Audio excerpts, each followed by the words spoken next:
Hallo Leute, ich bin Sabine Overbeck und wir sind hier in der Visagistenschule von mir. Hauptberuflich bin ich Make-up-Artist und Hairstylistin und seit 10 Jahren geben wir professionelle Make-up-Kurse. Und jetzt haben wir einen ganz speziellen Kurs, weil 2 Schuback-Mitarbeiterinnen bei uns professionelle Visagistik gebucht haben. Und heute ist unser Abschlusstag. Wir sehen uns hier bei unserer Abschlussprüfung.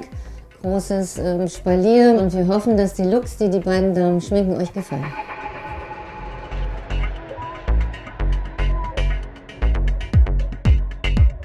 Das sind ja nicht nur 4, das sind 8 Tage gewesen, also ganz intensive Schulung und wir haben beim kleinen Eimer 1 angefangen, also bei der Pflicht. Hauttöne haben wir besprochen, ne? Verschiedene Varianten, wie man die Hauttöne kontrolliert und überhaupt feststellt, die verschiedenen Gesichtsformen, Augen, Nase, Mund und vor allen Dingen ganz, ganz wichtig, wie man die Modellage eines Gesichts über die Bühne bringt, weil damit steht und fällt ein gutes Make-up mit den hellen und den dunklen Tönen. Das Wichtigste eines Make-ups ist erstmal, dass du die richtige Make-up-Farbe findest. Also normalerweise gleicht man aus, wenn ein Gesicht jetzt zu rosa ist, schiebe ich da noch ein paar Gelbtöne rein. Und umgekehrt, speziell bei Oliv wird es schwierig, ne, dass ich nicht zu hell schminke. Und wenn ich dann die Augenringe schön abgedeckt habe, da gibt es auch bestimmte Tricks, dann muss ich eben gucken, dass ich mit dem Hell und Dunkel ein Gesicht modelliere. Die Wangenknochen schön rausarbeiten, dass sie alle hohe Wangenknochen haben, unsere ganzen Modelle. Und natürlich ein wunderbares, schmales, schlankes Gesicht.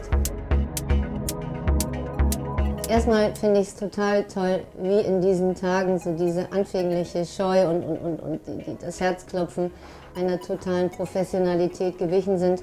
Und dass dann immer so die zweite Woche auf einmal die ganze Schminktechnik so professionalisiert wird. Das sieht man auch ganz toll, wie die beiden morgens dann auch schon zum Kurs gekommen sind, total professionell geschminkt. Also dieses Vorher-Nachher immer vom Start und den verschiedenen Entwicklungstagen der entsprechenden Schminktechniken, wie das dann auch privat umgesetzt wird, das ist fantastisch. Und ich wünsche den beiden wirklich ganz viel Glück und vor allem ganz viel Erfolg bei den Schuback-Kundinnen, dass die auf einmal begeistert sind, dass die richtigen Make-up-Töne analysiert werden und sie alle mit schlanken Wangen und großen Kussmündern eben aus dem Geschäft gehen und natürlich eben auch mit ganz vielen tollen Produkten, mit der richtigen Beratung, die man dann auch zu Hause ständig benutzt und keine Fehlkäufe mehr. Das ist ja dann letztendlich der Hintergrund dieser Kurse, ne? Dass man richtig beraten wird und glücklich ist als Kundin.